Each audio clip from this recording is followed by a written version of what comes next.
The start of the third stage, the Subaru Untitled Chapter stage of the Santos Tour Down Under, 131 kilometres, feared by most because of the nature of the course and the uphill finish, Robbie.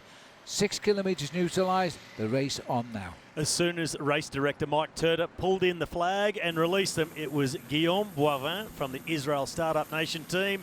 He went off the front and then very quickly, joined by two more riders. Number 22 from AG2R Le Mondial was Jeffrey Bouchard, and with him, the young South Australian Miles Scotson from Groupama FDJ.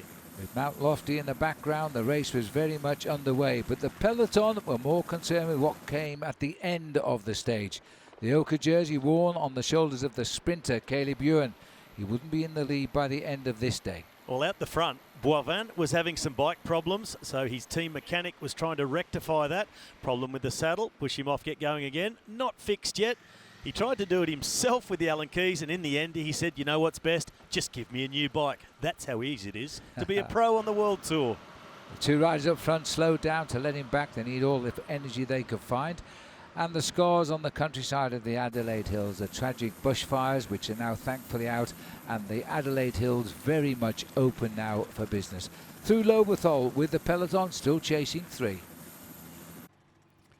Well, it was Trek Segafredo for Richie Porte. Great confidence in his ability to win the stage. They led the peloton for most of the day in the chase behind our 3 riders.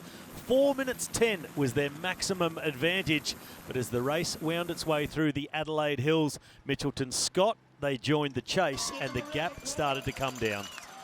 First time over the hill, but in the wrong direction. The riders were now facing 44 kilometres on an 11-kilometre circuit before coming back in the opposite direction to finish. Through Inglewood, the first sprint taken out by Miles Scotson, who'd started the day 10 seconds off the race lead. He was now 7 seconds off the race lead. Well, the next lap around, it was another zip track sprint, and this time it was Boivin who was allowed to roll through on the front. This group just cooperating instead of competing against each other for the sprints. But after that, after 100 kilometres in the front of the race, Boivin was cooked. He was the first one to fall back from the breakaway, and then with the peloton just a half a minute behind, Scotson decided it was time to go alone.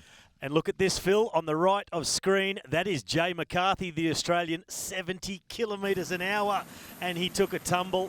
The good news is, and look how torn up his jersey is, he was able to get back on the bike and finish the stage some 12.5 minutes down. Let's hope he can start tomorrow. And the crash is on the right-hand bend at 100 kilometres an hour too. Two more riders didn't make the bend either, and this was to be the pattern of the day, just like it was yesterday. But then the attacks, with Mercado making a move for UAE. Well, Mercado was the man to light things up initially, but then it was the young Spanish teammate of Richie Porte. He did his job, got everybody in the red zone, and then the Tasmanian, he went on a rampage.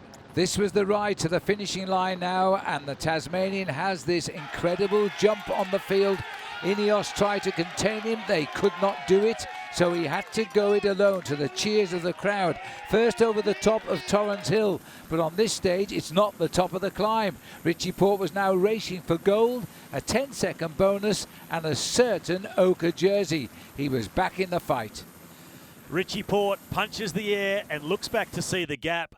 And what a comeback from yesterday. Simon Yates in the background was leading the group towards the line. But it was all about this man, Richie Porte. He won here in Paracombe 3 years ago and went on to win the Santos Tour Down Under. He now has the ochre jersey.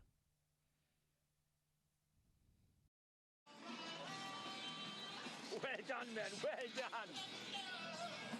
Yeah, the team were a fantastic day, firstly. So I have to take my cap off to those boys. They put all their faith in me today. They did a really good job in controlling it. I felt good on the bottom of the climb, and got a bit of a gap there.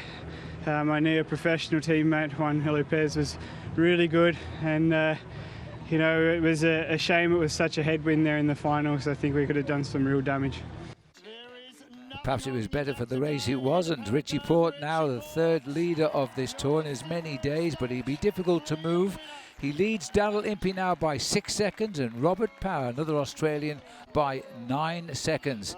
And there's still 3 days to go. He put on today, Richie Porte, the Trek Segafredo.